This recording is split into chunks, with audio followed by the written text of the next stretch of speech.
Hi, welcome to another episode of Hot Takes with me, the Silver Fox, and boy, is it bad for the SNP right now, because they have just released their manifesto, and I knew it would be bad, but I didn't foresee the depths of madness, absolute maniacal madness to which they have sunk. They're proposing massive tax rises. This is the heart of their manifesto. Think it's bad now. It's about to get way worse. And they're putting the taxes on things that you need. You know, telecoms, broadband, energy. Not as though gas and electric is expensive at the moment. Just you wait.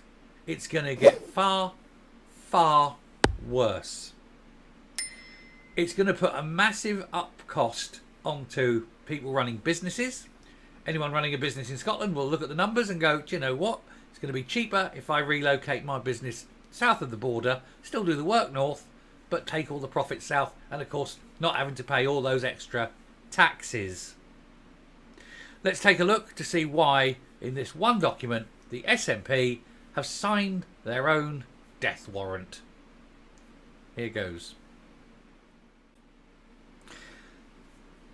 Before we get into this, I would like to ask that you hit the subscribe button and ring the bell and hit the like button.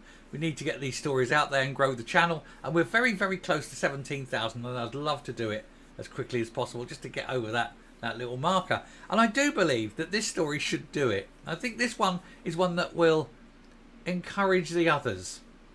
Now, where does that saying comes from? Encourage the others is actually from a quote from a guy called Voltaire. He wrote a book in 1759, yes, 1759, called Candide, about this traveller who went around. In there, he talked about the English, and he said occasionally the English Navy will hang an admiral in order to encourage the others, pour l'encourager les autres, as he put it. The admiral in question was an admiral called John Byng, who did very badly in Minorca, the Battle of Minorca. And so the orders came through from Westminster down through there to the admiral, and he'd been summarily tried in his absence and was given the death penalty. And he had to sign his own death warrant and present himself to the master at arms, and he got hanged off his own ship. And so Voltaire wrote about this. And he says, basically, you know, it encourages the others. And that, I think, is what John Swinney has done today. He has signed his own and his own party's death warrant with the manifesto that they have put before people today. Because I'm going to suggest it is absolutely one of the worst things at this time, especially when life is hard. You know, money's tight, the economy's collapsing around them, and he wants to make things worse. He wants to tax people into oblivion. John Swinney pledges a social tariff on energy, broadband and telecoms in the SNP General Election Manifesto. So if you run a company and you have things like you use energy, you use broadband, you have a telephone, all the sort of things that you have in companies, taxes are going up. They're going to be taxed on them. The First Minister says he wants to halve cost of these utilities for the elderly and those on low incomes. So people who don't put into the system get the benefit. People who do put into the system get paid for it. I have to pay more for it. More tax. I think he's forgetting that companies don't necessarily have to remain in Scotland. John Swinney has pledged a social tariff on energy, broadband and telecoms in the SNP's General Election Manifesto. And by tariff, it's his way of calling it tax. He calls it a tariff to make it sound like it's a nice thing, but it's a tax. He says he wants to halve the cost of these utilities for the elderly and those on low incomes. I'm sorry, John, but, you know, things like internet and whatever are already cheap, right? You can get internet for £5-6 a month. You can't get it much cheaper. You can get a phone tariff for £5 a month. You can't get much cheaper. Scotland, as you keep saying, is awash with energy. So why is it so expensive? Oh yes, because all the energy is owned by foreign companies that you sold it off to nice and cheap and who are benefiting from charging more. Your fault. Now, why do you want to put the tax on these things? It's not to help the poorest and the elderly. It's to raise more money to fill the black hole that you've got through your mismanagement of the economy.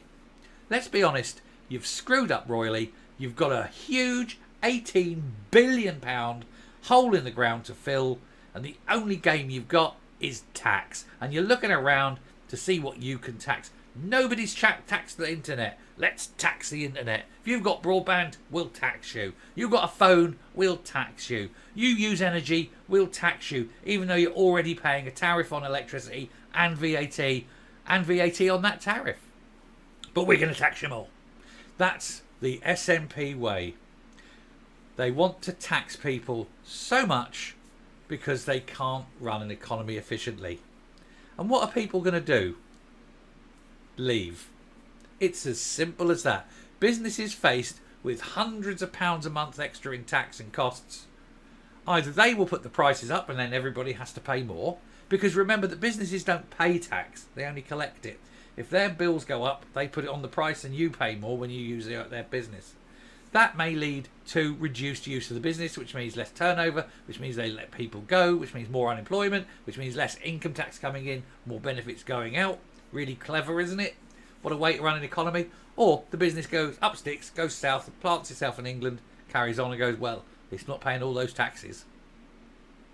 Super, innit? He said it would be paid through general taxation and by top slicing the profits of energy companies, which means the energy companies will put their prices up, making massive amounts of money at the expense of ordinary people.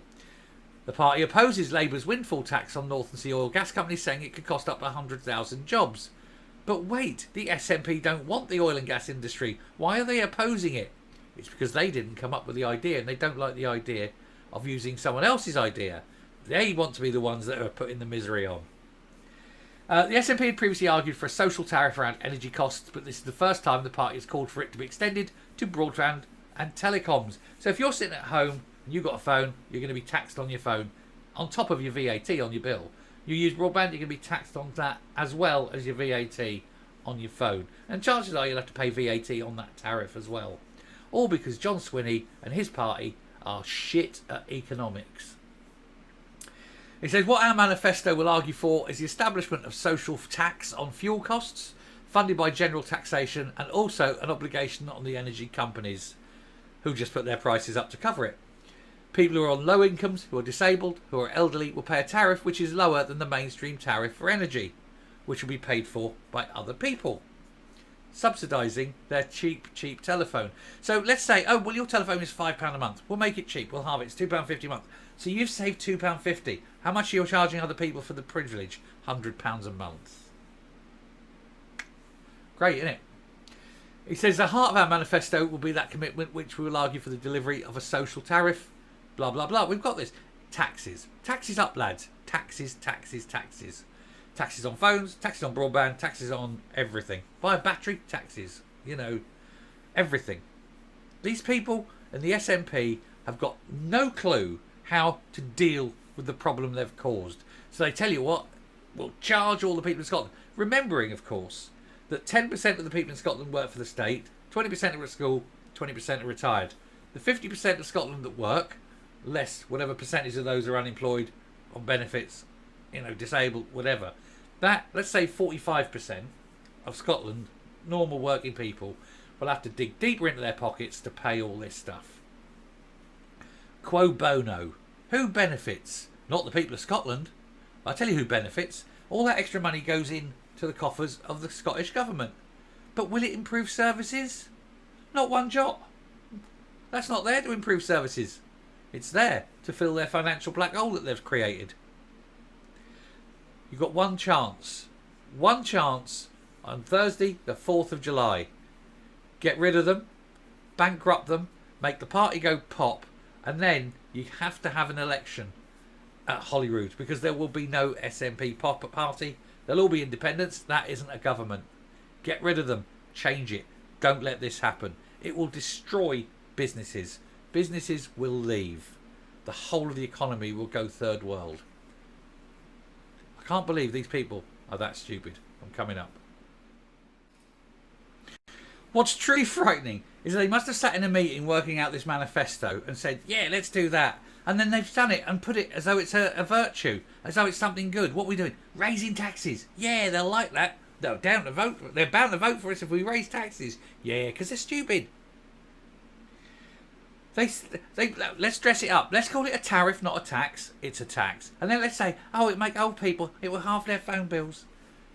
You can get a mobile phone tariff for £5. How much more help do you need? But that's not it at all. It's bullshit, and we know it. It's all to raise big amounts of tax to fill their big black hole, because they cannot run an economy. We need to get rid of them. We need to get rid of them fast, or Scotland won't even be third world. It will be a failed state. Thanks very much for listening. Do please hit the subscribe button, ring that bell, leave a like, leave a comment, please share the video, and I'll speak to you later. Bye.